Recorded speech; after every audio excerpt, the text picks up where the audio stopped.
cool, j'espère que vous allez bien. On se retrouve pour ce nouveau journal de grossesse qui parle de ma 32e semaine d'aménorrhée. Les fidèles l'auront remarqué, cette vidéo sort normalement le vendredi, là vous l'aurez un mardi. Mais comme vous le savez, je suis une youtubeuse pudique et en ce moment avec les jours fériés, ma fille était en vacances, parce qu'en Martinique il y a des vacances au mois de mai. Avec tous les ponts, les machins, les trucs. Ma belle-mère vient d'arriver, etc.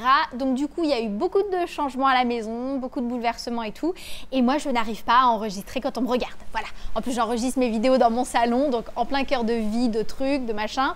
Donc là, je profite d'un créneau où je suis toute seule pour enfin tourner cette vidéo. Au cours de cette 32e semaine de grossesse, que s'est-il passé de majeur? Eh bien, je vous le disais en intro, ma belle-mère est arrivée. Oui, c'est un événement dans ma vie. Parce que donc elle est venue en vacances en fait, hein. Elle n'est pas seulement chez nous, elle est allée voir une copine en Guadeloupe, elle va aussi aller dans sa famille dans le nord de la Martinique, etc.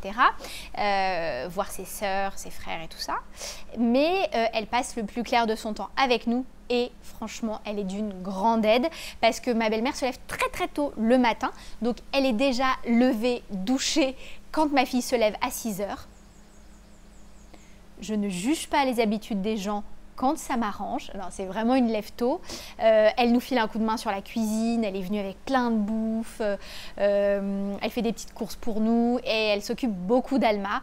Elle peut passer des heures avec elle à jouer à la maîtresse, à remplir, elle lui a acheté un cahier d'activités, elles font du travail ensemble, elles travaillent, machin.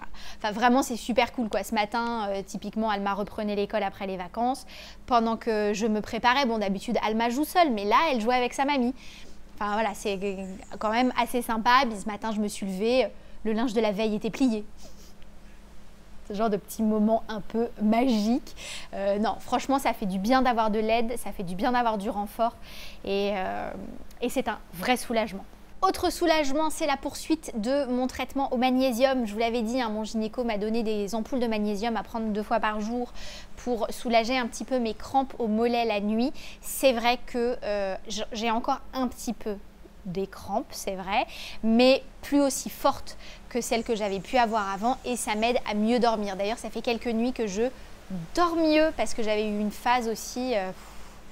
mais vraiment nuit de merde, tu vois, la nuit de merde où soit tu te réveilles tout le temps, soit tu dors mal, enfin c'était vraiment pas terrible. Mais là, magnésium plus bonne nuit, on va mieux. Bon du coup évidemment, comme bébé pèse, la sciatique se réveille. Il faut vraiment que je ressorte mon ballon d'exercice. Et hier soir, je l'ai fait, mais je pense qu'il faut vraiment que je prenne l'habitude de le faire tous les soirs. J'ai fait mes exercices d'étirement et ça m'a fait du bien. Donc il faut que je maintienne ça. Ensuite, ça faisait quelques temps que j'avais toute la journée un goût un peu désagréable dans la bouche, un peu métallique. Enfin, vous savez, j'avais beau me laver les dents comme une hystérique, ça changeait rien. J'avais ce goût désagréable. J'essayais de manger des trucs frais pour le faire passer. Rien à faire, c'était inutile. Du coup, j'ai un peu fait le premier truc qu'on te dit d'éliminer. J'ai sorti le lait de vache de mon alimentation.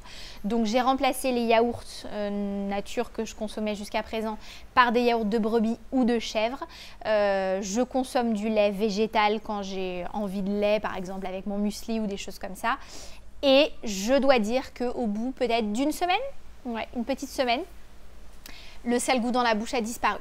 Donc vu que de toute façon, par mesure de précaution, pour l'allaitement, je vais faire comme pour ma fille, c'est-à-dire ne pas consommer de lait de vache, parce que je me souviens que ça l'avait un peu détraqué. Donc du coup, je prends déjà le pli, c'est tout aussi bien. Je continue quand même à manger un peu de fromage, mais comme c'est fermenté, ça a vieilli et tout, c'est pas exactement pareil. Mais ouais, les yaourts et le lait, c'est fini. Vu que j'ai complètement achevé mon 7e mois de grossesse et que je suis entrée dans le 8e, eh bien je me masse le périnée quotidiennement avec l'huile spéciale de chez Velleda qui est très bien, que j'avais utilisée pour ma première grossesse. Alors eux, ils préconisent de se masser 5 à 10 minutes, 3 à 4 fois par semaine. Moi, je me masse sans doute beaucoup moins longtemps, peut-être 2, 3, 4 minutes max, mais tous les jours. Et c'est vrai que du coup, mais alors ce qui est drôle, c'est que je me rends vraiment compte que mon périnée n'a plus du tout la même texture que pour ma première grossesse. Hein. Un premier bébé est déjà passé par là. C'est déjà beaucoup plus souple, beaucoup plus détendu. Alors que je me souviens au début, pour ma première grossesse, quand j'avais commencé à me masser le périnée, c'était dur, ça faisait mal. Là, c'est quand même beaucoup plus facile. Mais je continue quand même à le faire par mesure de précaution. Et enfin, j'ai suivi mon tout premier cours de préparation à l'accouchement avec la sage-femme de la maternité où j'ai choisi d'accoucher. Alors, c'était plus un rendez-vous de prise de contact puisque ce n'est pas la sage-femme libérale qui m'a suivie jusqu'à présent. Donc, elle m'a posé un petit peu des questions sur ma première grossesse et tout. Alors, c'était un peu sport parce qu'Alma était avec moi étant donné qu'elle était en vacances. Mais elle a été super mignonne. J'y suis allée avec des bouquins, des figurines, des coloriages. Et bon, elle a fait un peu de bruit parce qu'elle jouait, mais elle a été super sage et elle ne nous a pas dérangés. Et j'ai pu suivre mon cours très tranquillement et ça, c'était vraiment chouette. Donc, la sage-femme m'a demandé comment s'était passé mon premier accouchement. Donc, je vais raconter un petit peu dans les détails et tout ça. Du coup, elle m'a demandé comment je voulais que ça se passe pour le second. Je lui ai expliqué. D'ailleurs, je pense que je vous ferai une vidéo sur mon projet de naissance où je vous expliquerai vraiment ce que j'attends, ce que je veux, ce que je ne veux pas par rapport à mon tout premier accouchement. Ouais, c'est décidé, je vous ferai une vidéo là-dessus parce que c'est important. Et donc, elle m'a présenté la maternité, leurs pratiques, leurs habitudes, etc. Donc, elle m'a montré les photos des tables d'accouchement, des différentes positions qu'on peut prendre. Elle m'a expliqué, eux, leur vision de l'allaitement, l'approche et tout. C'est exactement ce que j'attends. Eux, c'est peau à peau tout de suite. On favorise l'allaitement. On met le bébé au sein dès qu'il en a besoin et tout ça. Donc ça, c'est vraiment chouette. Et donc, le prochain cours, on va attaquer les positions. Donc, je vous raconterai ça aussi. Mais voilà, j'espère que j'aurai le temps de tous les faire parce que c'est vrai que le premier rendez-vous, je l'avais raté, je l'avais oublié. Tête de linotte.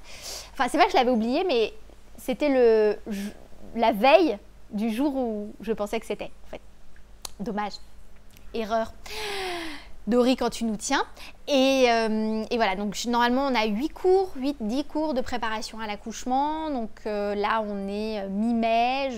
Mon terme, c'est le 5 ou le 8 juillet en fonction des échographies.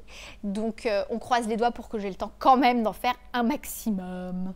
Et c'est à peu près tout ce qui m'est arrivé de notable cette semaine. Je trouve quand même que c'est déjà pas mal. Dans un prochain journal de grossesse, du coup cette semaine vous n'aurez que des journaux de grossesse. Je vous raconterai également, alors il se passe plein de choses en ce moment. Je suis un petit peu en train de réviser ma vie professionnelle. Il faudra que je vous raconte ça aussi dans une autre vidéo. Oh, j'ai trop de vidéos à vous faire, on va jamais s'en sortir. Je vous raconterai également comment s'est passé, parce que vous noterez que je ne suis pas maquillée quand même très exactement normalement. Je reviens d'un enregistrement télé où j'étais à la fois chroniqueuse parce que c'est mon travail, mais où j'étais aussi invitée et on a parlé de la chaîne La Mère Alex. Donc je vous mettrai cette vidéo en ligne là aussi. Disons, j'ai du travail là, j'ai du travail pour vous.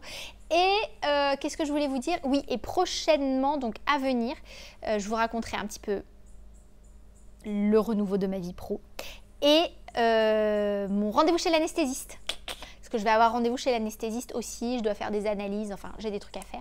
Tout ça, rendez-vous dans la 33e semaine de grossesse. Je vous fais des gros bisous, portez-vous bien et on se retrouve très vite.